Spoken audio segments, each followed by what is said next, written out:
ఇప్పుడు చెప్పుకోబోయే టాపిక్ తెలుగు మెథడాలజీలోని భాషోత్పత్తి వాదాలు. చాలా చాలా ఇంపార్టెంట్ అనమాట.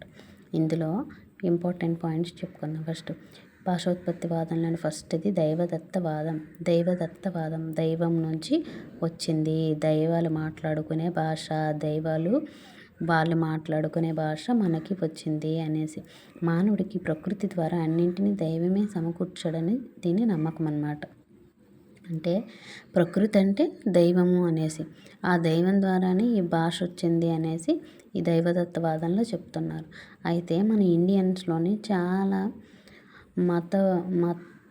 చాలా మతస్థులు ఉన్నారు. ఏంటి, హిందువులు ఉన్నారు, ముస్లింలు ఉన్నారు, క్రైస్తవులు ఉన్నారు. అలాగే హిందువులకి ఏంటంటే సంస్కృత భాష అనేది దేవ భాషగాను, అలాగే క్రైస్తవులకి హిబ్రూ భాషగాను, మహమ్మదీయులకి అరబ్బీ భాషను దేవ భాషలుగా చెప్తారు. ఏ దేవుడి యొక్క భాష వాళ్ళకదనమాట. క్రైస్తవులకైతే హిబ్రూ భాష గుర్తుపెట్టుకోవాలి. క్రైస్తవులు హిబ్రూ, సంస్కృత భాష దేవ భాష, మహమ్మదీయులకి అరబ్బీ భాష, భారతీయులు హిందువులకి సంస్కృత భాష. అది నెక్స్ట్, నటరాజు డమరుకు శబ్దం నుంచి ఎన్ని మహేశ్వర సూత్రాలు అక్షర రూపంలో వచ్చాయి అంటున్నాడు అని బిట్ అడిగారు అనమాట 2014లో టీఎస్సీలు. ఏంటంటే 14 నటరాజు డమరక శబ్దం నుంచి 14 మహేశ్వర సూత్రాల రూపంలో అక్షరాలు ఆవిర్భవించాయి అని చెప్పుకున్నారనమాట. నెక్స్ట్ ధాతువు అంటే మీకు తెలుసు కదా, క్రియ అంటే ఏంటి, పని అంటే పనులు చేసేటప్పుడు వచ్చింది. మనం మాట్లాడుకునే పనులు చేసేటప్పుడు మన నోటి నుంచి వచ్చే మాటలే ఆ ధాతువాదము అనేసి తెలుపుతుంది. భాషల్లో ధాతువులు ఉంటాయి. ఇలాంటి క్రియ అంటే ఏంటి, ధాతువు పదాల నుంచి భాష పుట్టిందని వీళ్ళు వాదిస్తున్నారనమాట. ఒక్కొక్కరు ఒక్కొక్క వాదం తీసుకొచ్చారు. అందులో ధాతువాదం వాళ్ళు పనుల వల్లే భాష పుట్టిందని చెప్తున్నారు. అయితే భారతీయ భాషావేత్త యాస్కాచార్యుడు దీన్ని సమర్థించాడు. ధాతువాదాన్ని ఏ భాషావేత్త సమర్థించాడు అనేసి బిట్టడుగుతారు అనమాట. ఎవరు అంటే యాస్కాచార్యుడు అనేవాడు ధాతువాదాన్ని సమర్థించాడు అనేసి చెప్పాలన్నమాట. నెక్స్ట్ బౌవౌవాదం. అంటే కుక్కలు అరిసే అరుపులు, అంటే అరుపుల వల్ల, సౌండ్స్ వల్ల వచ్చిందే ఈ బౌవౌవాదం అనమాట. అంటే ఏంటి, ధ్వని అనుకరణ వాదం, ధ్వనిని అనుకరించే వాదం అనమాట. అంటే కుక్క బౌవ అని అరుస్తుందని, కాకి కావు కావని, మేక మేమే అని ఇలాగనమాట. అలాగే ఆవు అంబ అనేసి అలా అని ప్రతి జీవులకి ఆ అరిసే అరుపులు బట్టే పేర్లు ఉంటాయంటే లేదు కదా. కాబట్టి దీన్ని కూడా అంతగా కొట్టివేశారనమాట. తర్వాత డింగ్ డాంగ్ వాదాన్ని ఎవరు ప్రవేశపెట్టారు, ఎవరు ప్రతిపాదించారని అడుగుతారు. డింగ్ డాంగ్ వాదం మార్క్స్ ముల్లర్. ఎవరు, మార్క్స్ ముల్లర్. గుర్తుపెట్టుకోవాలి, ding dong marks Muller.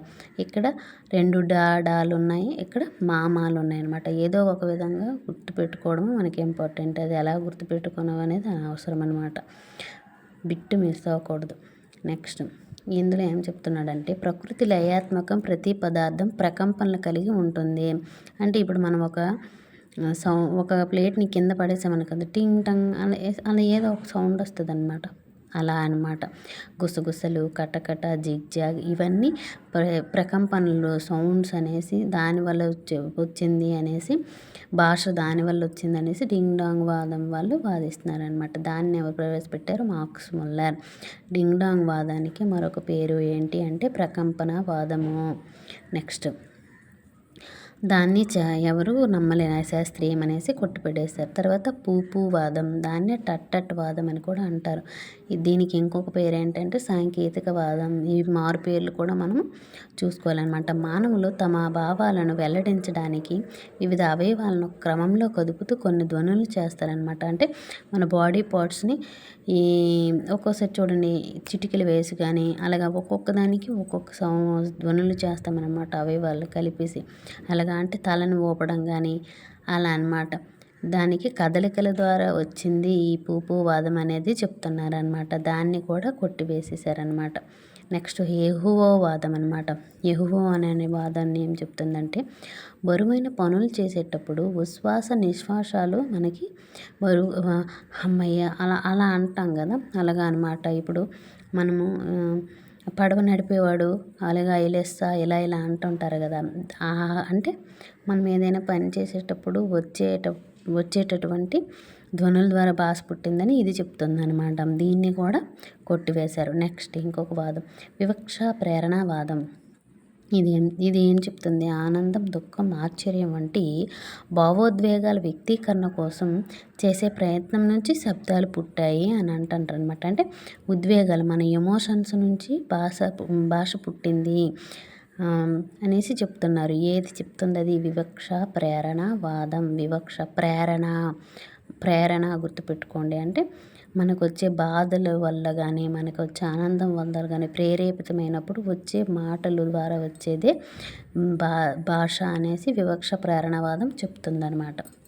Next ఇది స్వతసిద్ధవాదం. స్వతసిద్ధం అంటే అనుకోకుండా మానవులకి వాళ్ళ యొక్క సొంతంగానే భాష వచ్చింది అనేసి చెప్తున్నాడు అనమాట. ఎవరు నేర్పలేదు. వాటికి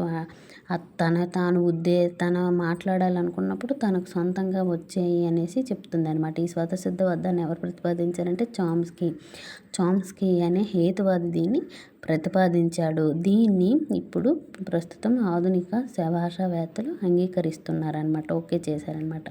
నెక్స్ట్ క్రమ పరిణామ వికాసవాదం. క్రమ పరిణామం అంటే తెలుసు కదా, ఫస్ట్ ఏదైనా సరే స్టార్టింగ్లో నుంచి అలాగ క్రమంగా అభివృద్ధి చెందుతూ వచ్చి నుంచి, అంటే ఇప్పుడు మానవుడు ఒక కోతి నుంచి మానవుడు వచ్చాడు కదా, అలాగే జంతుజాలం నుంచి మానవుడు అలాగే క్రమంగా పరిణామం వికాసం చెంది వచ్చిందే భాష అనేసి ఈ వాదం చెప్తుందనమాట.